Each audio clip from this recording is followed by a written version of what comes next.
किलकारी शिविर का सांसद एवं रीवा विधायक ने किया निरीक्षण। कलेक्टर ने शिविर की व्यवस्थाओं के बारे में दी जानकारी।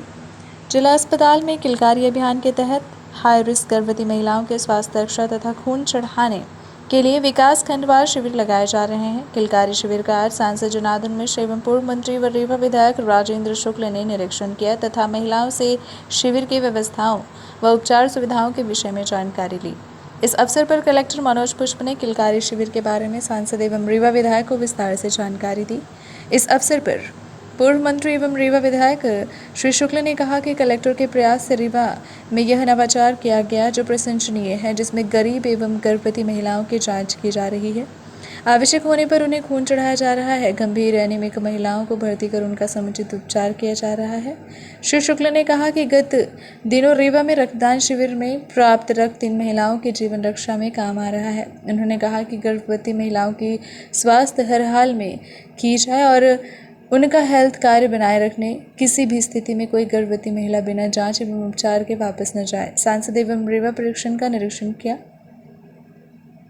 उल्लेखनीय है कि आज किलकारी शिविर में सिरमौर व मऊगंज की 205 गर्भवती महिलाओं की जांच की गई। इस दौरान civil surgeon doctor P K. Gupta, DPM Arpita Singh व अन्य चिकित्सक उपस्थित रहे।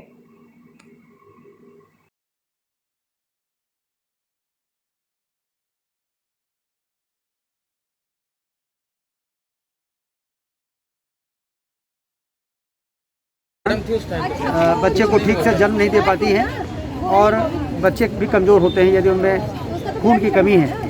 तो मुझे बड़ी खुशी है कि जिला प्रशासन ने पिछले दिनों एक ब्लड कैंप आयोजित किया था और जिसमें 450-500 यूनिट ब्लड डोनेट किया, जिसमें कलेक्टर साहब ने भी ब्लड डोनेट किया था, एसपी परिवार सहित उन्होंने भी किया था और बहुत से नौजवानों ने और प्रबुद्ध लोगों ने जो डोनेट किया उस ब्लड का आज उन गर्भवती गरीब माताओं बहनों को लगाया जा रहा है जिनके परिजन खून देने में डरते थे और गर्भवती होने के बावजूद उनको आवश्यक खून की कमी के कारण बच्चे का और उनका जीवन खतरे में रहता था।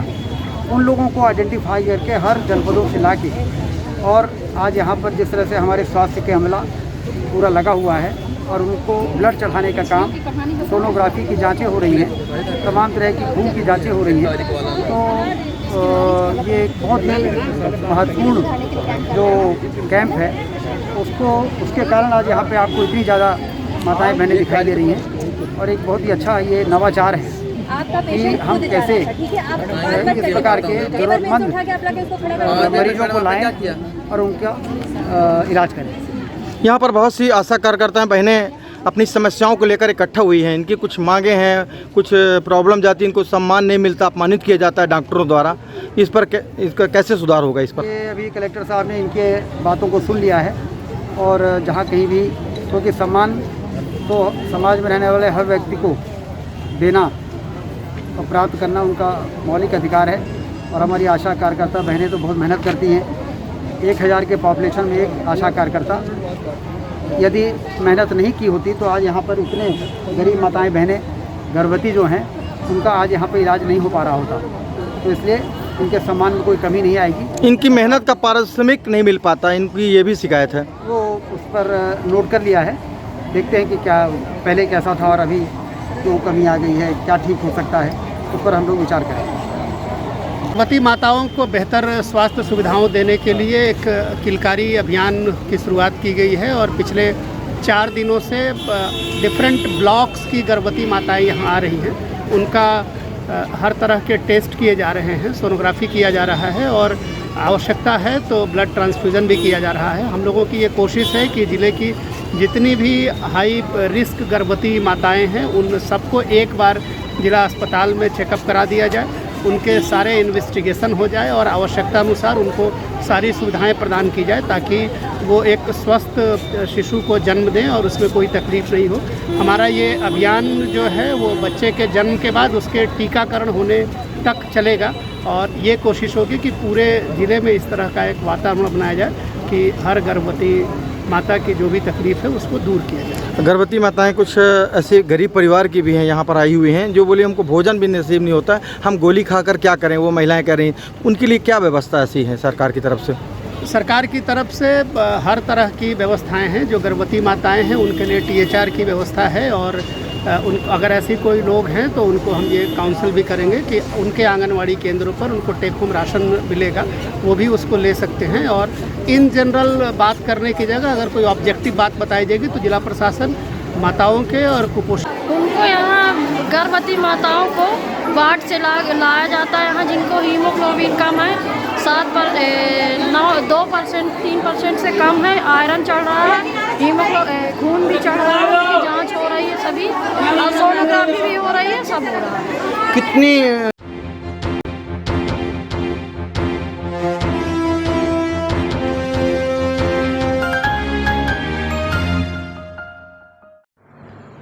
मध्य प्रदेश के रीवा में बेकाबू हुई मौसमी बीमारियां, ओपीडी में पहुंचे 3000 के पार मरीज। मध्य प्रदेश रीवा जिले में मौसमी बीमारियों का कहर बनकर टूट रही है।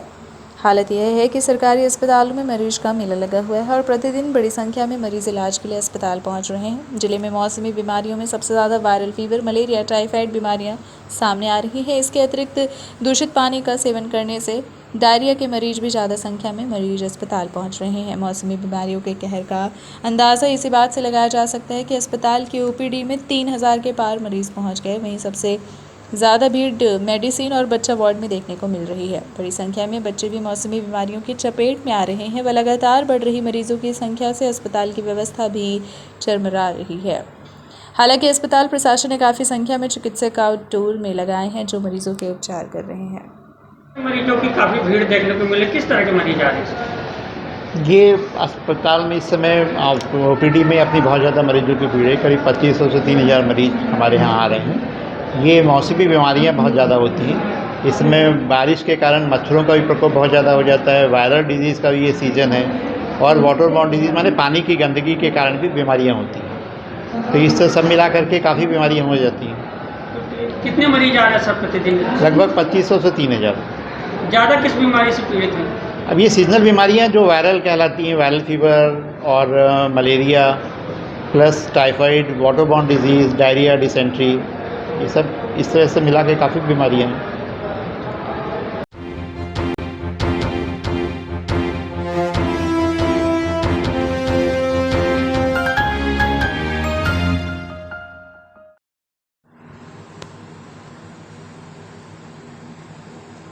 डॉक्टर सर्वपल्ली राधाकृष्णन के जन्मदिवस के अवसर पर शासकीय विधि महाविद्यालय रीवा में शिक्षक दिवस गरिमापूर्ण ढंग से मनाया गया। इस अवसर पर एक संगोष्ठी का आयोजन भी किया गया। शिक्षक दिवस के अवसर पर सर्वप्रथम डॉक्टर राधाकृष्णन की प्रतिमा में प्राचार्य डॉक्टर योगेंद्र कुमार तिवारी द्वारा अपने श्रद्धा सुमन अर्पित किए गए। तदुपरांत एक विचार संगोष्ठी का आयोजन किया गया जिसमें छात्र छात्राओं द्वारा बढ़ चढ़ कर हिस्सा लिया गया। शिक्षक दिवस के अवसर पर डॉक्टर योगेंद्र कुमार तिवारी डॉक्टर सर्वपल्ली राधाकृष्णन के जीवन से छात्रों को प्रेरणा लेते हुए उनके कृतित्व पर अपने विचार प्रस्तुत किए। साथ ही इस बात पर भी डॉक्टर तिवारी द्वारा जोर देकर अपनी बात कही गई कि अपने जीवन के उद्देश्य को ध्यान में रखते हुए हर विद्यार्थी छात्र को संचित प्रयास ईमानदारी पूर्वक लक्ष्य प्राप्ति होने तक लगातार करते रहना चाहिए। जीवन में अनुशासन, दृढ़ निश्चय एवं एकाग्रता सफलता की एकमात्र कुंजी है। डॉक्टर तिवारी द्वारा बताई गई उक्त कार्यक्रम के दौरान महाविद्यालय के शिक्षकों द्वारा भी अपने अपने विचार प्रस्तुत किए गए। कार्यक्रम के दौरान रविंद्र तिवारी, लोकनारायण मिश्र, भोला प्रसाद साहू, संदीप देव पांडे, ममता पांडे, अनूप सिंह, डॉक्टर के गुप्ता, डॉक्टर राहुल शर्मा सहित महाविद्यालय के छात्र छात्राएं उपस्थित रहे।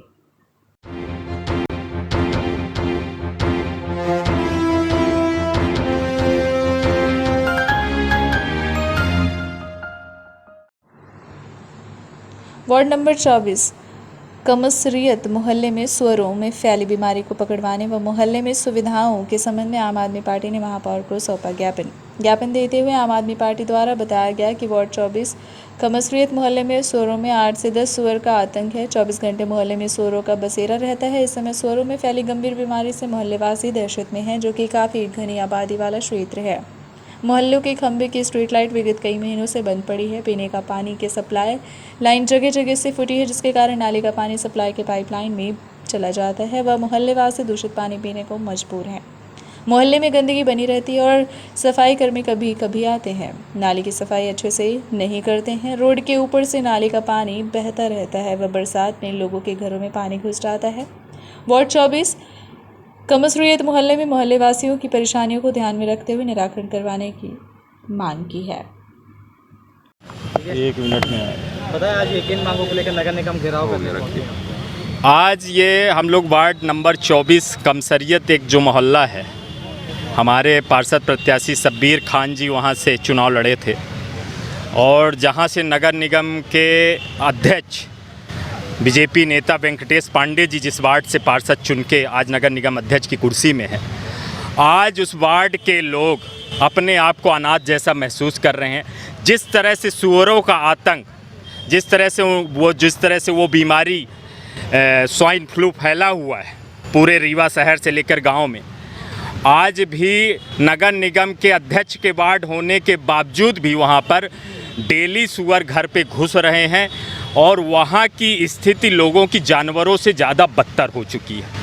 अरे हम लोग ये पूछना चाहते हैं आम आदमी पार्टी के लोग कि आप आई लव रीवा का बोर्ड नगर निगम वहाँ पे लगाते हैं, कॉलेज चौराहे के पास लगाते हैं, क्या कमसरियत मोहल्ले में आई लव रीवा का बोर्ड नहीं लगना चाहिए? क्या आपको मंत्री जी और ये वेंकटेश पांडे जी जो नगर निगम के अध्यक्ष हैं, क्या उनको कमसरियत से प्यार नहीं है? क्या वो वहाँ के पार्षद नहीं हैं? मैं इस चीज़ को पूछना चाहता हूँ। हम लोग आज नगर निगम कमिश्नर के माध्यम से नगर निगम कमिश्नर को ज्ञापन देने के लिए आज यहाँ पे उपस्थित हुए हैं। हमारी मांग सुअरों का जो आतंक फैला हुआ है वार्ड 24 में कमसरियत मोहल्ले में, उसे जल्द से जल्द सुअरों को ख़त्म करके या ऐसी व्यवस्था बना के कि वहाँ से सुअर भगाए जा सके, निकाले जा सके। दूसरे नंबर पर वहाँ पानी की जो व्यवस्थाएं हैं, वो पानी जो पेयजल आता है वो सीवर लाइन की पाइप से मिक्स होके जो फटी हुई हैं उनको तुरंत चेंज किया जाए, जिससे आम आदमी को भी एक स्वच्छ जल जिसका वादा करके कांग्रेस के महापौर अजय मिश्र बाबा जी बने हैं, उस चीज़ को भी जल्द से जल्द संज्ञान में लेकर इस चीज़ पे वर्कआउट करे। नहीं तो आने वाले टाइम में हम लोग वही पानी जो आम जनता पी रही है, वही पानी हम लोग कमिश्नर साहब और यहाँ के अधिकारी और महापौर जी को पिलाने के लिए आएंगे। तीसरी समस्या वहाँ स्ट्रीट लाइट की समस्या है। इन सभी समस्याओं के लिए हम लोग आज नगर निगम कमिश्नर से हाथ जोड़कर आम आदमी पार्टी के लोग विनम्र निवेदन करने आए हैं और यदि 7 दिन के अंदर इन समस्याओं से निजात नहीं मिलता है तो वार्ड 24 और आम आदमी पार्टी के शहर अध्यक्ष से लेकर संगठन मंत्री से लेकर जितने भी आम आदमी पार्टी के जो केजरीवाल जी की सेना यहाँ पे उपस्थित हुई है,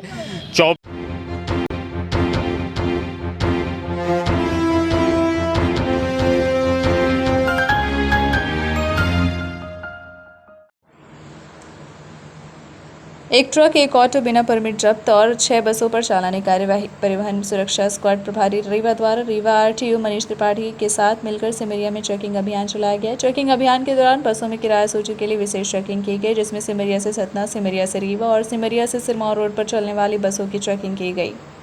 चेकिंग में 6 बसों के विरुद्ध चालानी कार्यवाही भी की गई। चेकिंग में लगभग 45 बसों पर किराया सूची चस्पा की गई। बस में सवार सभी यात्रियों को यह बताया गया कि बस में किराया 25 पैसे प्रति किलोमीटर के हिसाब से ही किराया अदा करें। यात्रियों के सामने ही बसों पर किराया सूची चस्पा की गई। चेकिंग में एक ट्रक और एक ऑटो बिना परमिट मिला, जिनके कोई कागजात भी नहीं पाए गए। ऑटो सिमरिया थाना और ट्रक परिवहन कार्यालय रीवा में जब्त कर सुरक्षार्थ खड़ा कराया गया है।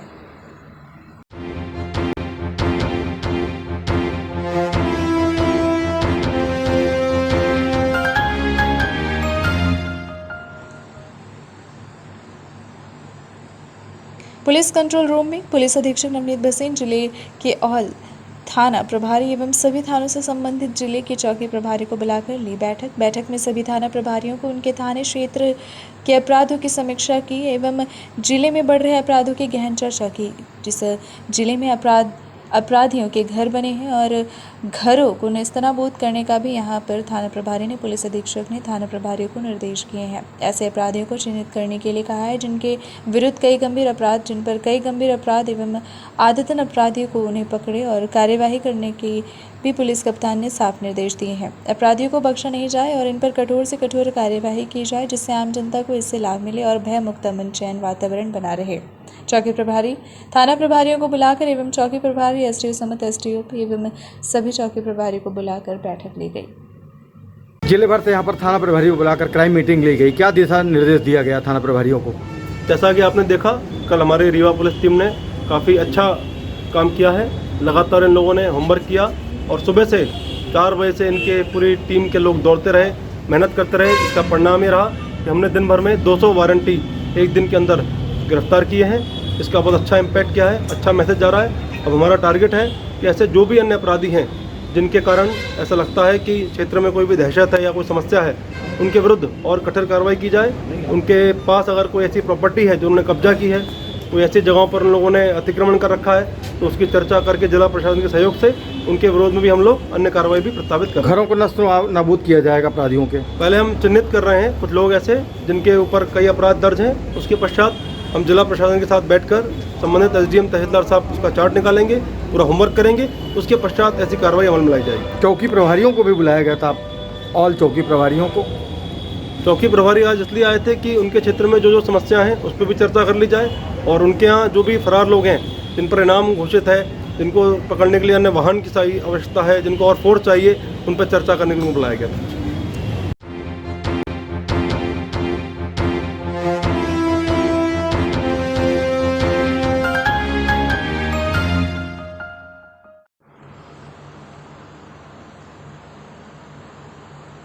पुलिस अधीक्षक महोदय को वेंकटरमन सिंह की प्रतिमा को अज्ञात लोगों द्वारा खंडित करने के संबंध में सौंपा गया ज्ञापन। महाराजा वेंकटरमन सिंह की प्रतिमा शहनवाज घोड़े पे सवार पद्मधर पार्क के पास स्थित स्टैचू चौराहे में लगी है। विगत दिनों चोरों ने उनकी तलवार को चुरा ले गए हैं और घोड़ों की लगाम को खोलने का प्रयास किया गया, जिसमें ऐसा प्रतीत होता है कि विंध्य क्षेत्र में क्षत्रिय समाज को नीचा दिखाने का कुत्सित प्रयास किया जा रहा है, जिससे क्षत्रिय समाज आक्रोश में है और इससे संबंधित ज्ञापन पुलिस अधीक्षक महोदय को सौंपा गया है। बताएं जी, ज्ञापन सौंपा गया है, क्या मांग हुई? आज हम लोग रॉयल राजपूत संगठन से की तरफ से ज्ञापन सौंपे हैं आदरणीय माननीय एसपी साहब को, क्योंकि वहाँ लगी हुई प्रतिमा के साथ हमेशा छेड़छाड़ होती है। और अभी तो विगत कुछ दिनों में हम लोगों को पता चला कि वेंकटरमन जी की तलवार ही गायब कर दी गई है। तो थोड़ा सा मैं एसपी साहब का ध्यान उस ओर आकर्षित करना चाहूँगा कि वो सबसे व्यस्त चौराहा है और सबसे ज़्यादा पुलिस वहीं रहती है, तो कुछ ना कुछ चूक हो रही है, जिसके कारण वहाँ थोड़ा सा ये वातावरण निर्मित हो रहा है। तो वहाँ थोड़ा सा माने ध्यान दिलाया जाए, और बस हो गया, अपनी यही मांग है। पार्क के आसपास नशेड़ियों का भी जमावड़ा लगता है, खूब जमावड़ा लगता था, उस विषय में भी अपन ज्ञापन दे चुके हैं। हम लोग हमेशा लगे रहते हैं कामों में, अब देखिए क्या करते हैं साहब। बताएं भैया, आज किन मांगों को लेकर के एसपी कार्यालय आए हैं, क्या मांगे? हम लोग रॉयल राजपूत संगठन से हैं। हमारी मांग ये है कि वेंकट चौराहे पे जो महाराजा वेंकटरमन जी की प्रतिमा है उसको खंडित किया गया है, और उसको एक बार ही नहीं कई बार ऐसा कर चुके हैं लोग। तो हम ये मांग करते हैं प्रशासन से, शासन से, कि वहाँ तो एक समुचित व्यवस्था कराएं, सीसीटीवी कैमरे लगवाएं, और प्रशासन एक कुछ बाउंड्री वाल जो व्यवस्थित हो वो कराएं, और जिसने भी ये कृत्य किया है उस पर कार्रवाई हो, उसकी गिरफ्तारी हो। हम लोगों की यही मांग है। पहले भी सीला पट्टी का वहाँ से चोरी हो चुकी? जी बिल्कुल, सीला पट्टी का नहीं, कई बार मूर्ति को ही से छेड़छाड़ किया गया है। इसके लिए कलेक्टर से एसपी साहब से मिले, क्या आश्वासन हुआ? आश्वासन हुआ कि हम लोग कार्रवाई की जांच करके कार्रवाई करेंगे। अगर आगे सीसीटीवी वगैरह और सुरक्षा व्यवस्था के इंतजाम नहीं होते तो आगे क्या करेंगे? तो हम लोग दूसरा कदम उठाएंगे, हम लोग आंदोलन करेंगे। सुरक्षा की दृष्टि से सीसीटीवी अगर आपके समाज से ही लगवा दें तो? पहले तो हम प्रशासन से चाहेंगे कि वो व्यवस्था कराए, अगर नहीं कराते तो फिर हम लोग अपने तरीके से करेंगे।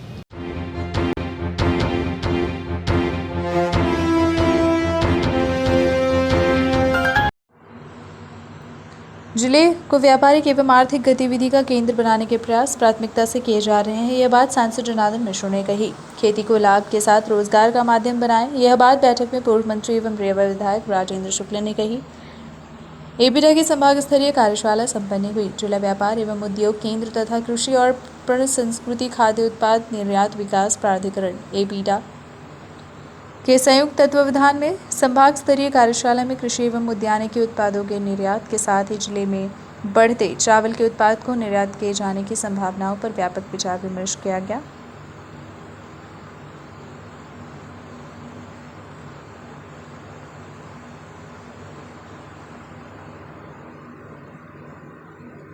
इस अवसर पर पूर्व मंत्री एवं रीवा विधायक राजेंद्र शुक्ला ने कहा कि रीवा उत्तर पूर्व का गेट वे बनने जा रहा है। जिले में अधोसंरचना विकास के अनेक कार्य हुए हैं तथा रीवा अब भारत के हर क्षेत्र से जुड़ गया है।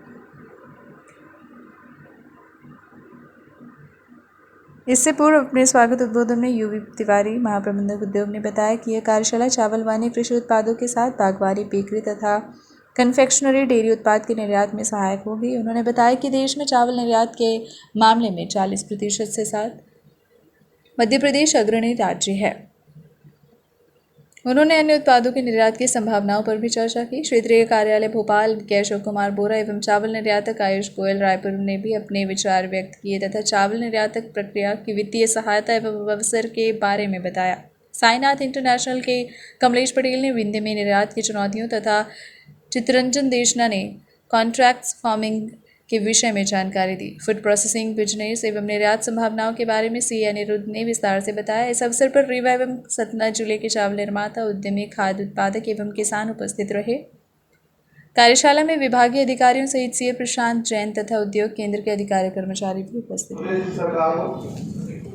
उसका परिणाम है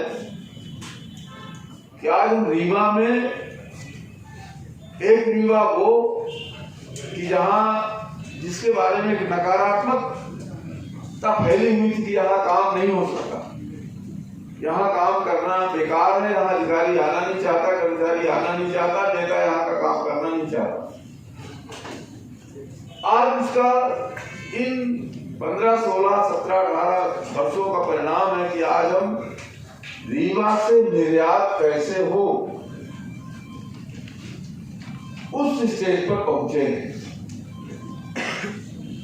और निश्चित रूप से जो अधोसंरचना जिस तरह की विकसित हुई है, चाहे वो सड़क मार्ग हो, चाहे वो रेल मार्ग हो, चाहे हवाई मार्ग हो, उन सबको लेकर के जो अगले 2-4 सालों में जो स्थिति बनेगी वो किसी भी इलाके से हम पीछे नहीं रहेंगे, बल्कि जैसा कि जमीन, पानी के उद्योग के लिए जो भी आवश्यक मूलभूत संरचनाएं होनी चाहिए वो सारी हमको दूसरी जगह से अधिक अच्छी मिलेंगी। आपको पानी भी अच्छा मिलेगा, जमीन है और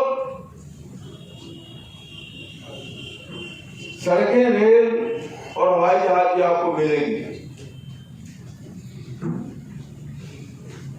और मेरी ये समझ में नहीं आया, पता नहीं ये तो मैं अगर मुझको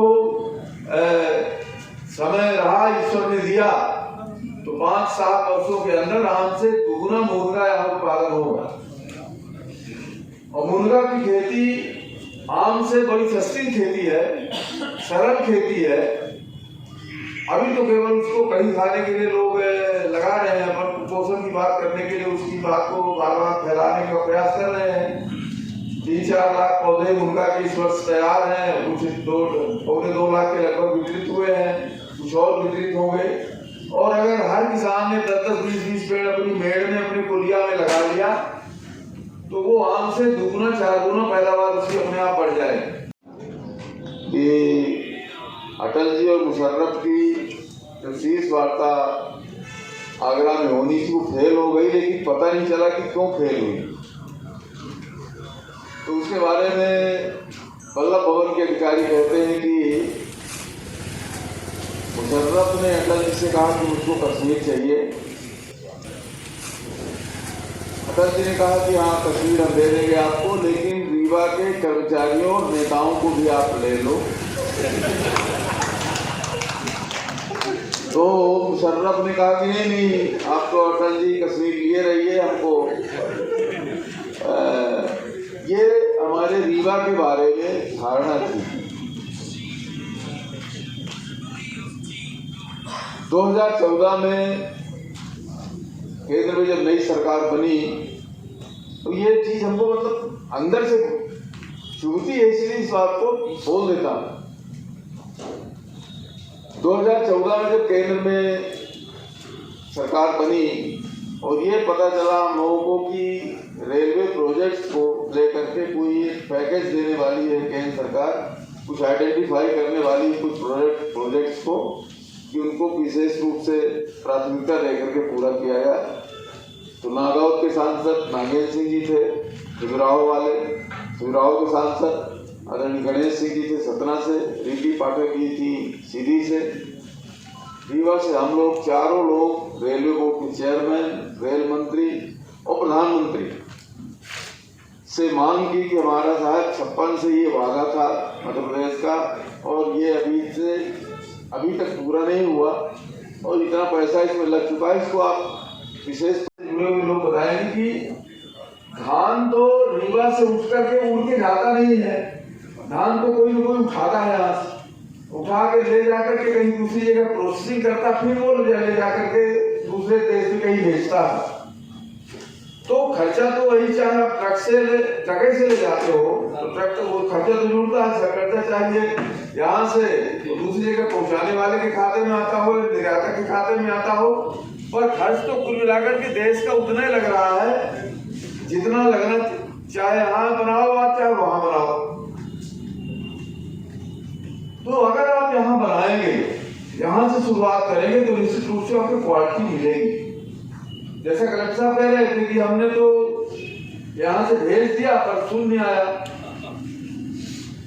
तो अगर यहाँ से चीजें निर्मित होना शुरू करेंगी तो निश्चित रूप से आपको अच्छी क्वालिटी मिलना शुरू हो जाएगी। यहाँ के किसान को अभी मालूम ही नहीं कि हमारा गेहूं और हमारा चावल विदेश में जा रहा है, इसलिए मालूम नहीं है कि वो तो यहाँ की रीवा की मंडी में देता है। अगर उसको ये मालूम हो जाए कि नहीं हमारे चावल का निर्यात होता है और ये हमारा चावल विदेश में जाता है, तो निश्चित रूप से वो अपनी क्वालिटी सुधारने का प्रयास शुरू तो उसको कहने की जरूरत नहीं पड़ेगी। वर्कशॉप आयोजित की गई है, क्या विषय है इसका, क्या? रीवा में सिंचाई बढ़ने से और धान का उत्पादन बढ़ जाने से यहाँ चावल निर्यात की संभावना काफ़ी बढ़ गई है रीवा सतना में, जिसके लिए हमने एपीडा को बुलाया है यहाँ पे। एपीडा जो निर्यात के संबंध में, कृषि के उत्पाद के निर्यात के संबंध में काम करता है, तो वही उसी में जितने मिलर्स हैं, कृषक हैं और इन सबको आज यहाँ पे आमंत्रित किया गया ताकि रीवा से निर्यात भी शुरू हो सके। अभी तक रीवा से चावल का निर्यात नहीं हो रहा है, जब यहीं के धान से दूसरे राज्यों में ले जाकर और इसी चावल को निर्यात करते हैं, लेकिन नाम दूसरे राज्य का होता है और काम यहाँ होता है। क्वालिटी ऑफ राइस के लिए क्या है? क्वालिटी नॉन बासमती चावल के लिए यही चावल है, जिस नॉन बासमती चावल, और ये अरब कंट्रीज और ये नेपाल है, श्रीलंका है, बाकी जो थोड़ा सा गरीब टाइप के देश हैं वहाँ के लिए निर्यात किया जाता है। आगे और क्या इसके लिए? आगे के लिए हम स्ट्रेटजी बना रहे हैं और इसको हम प्रयास कर रहे हैं। राइस मिल जो लग रही हैं निर्यात के हिसाब से लग रही हैं क्वालिटी कंट्रोल के लिए, उनमें सभी आधुनिक मशीनें लगाई जा रही हैं। निश्चित रूप से जो हमारा 4-5 लाख मीट्रिक टन धान एक्स्ट्रा यहाँ होती है, उसका हम निर्यात के लिए उनको सबको प्रोत्साहित कर रहे हैं। प्रोत्साहन के लिए ही आज ये कार्यशाला आयोजित किया गया।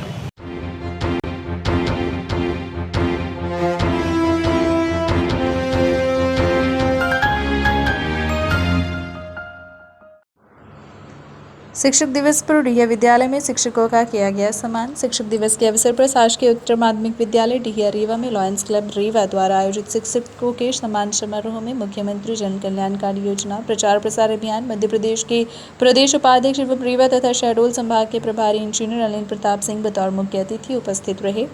श्री सिंह ने लॉयंस क्लब के इस प्रयास की प्रशंसा करते हुए कहा कि यह विद्यालय क्षेत्र का प्राचीनतम विद्यालयों में से एक है, किंतु विद्यालय में मूलभूत सुविधाओं का अभाव है। उन्होंने आह्वान किया कि आइए हम सब मिलकर इसे प्रगतिशील बनाने के सहयोग करें।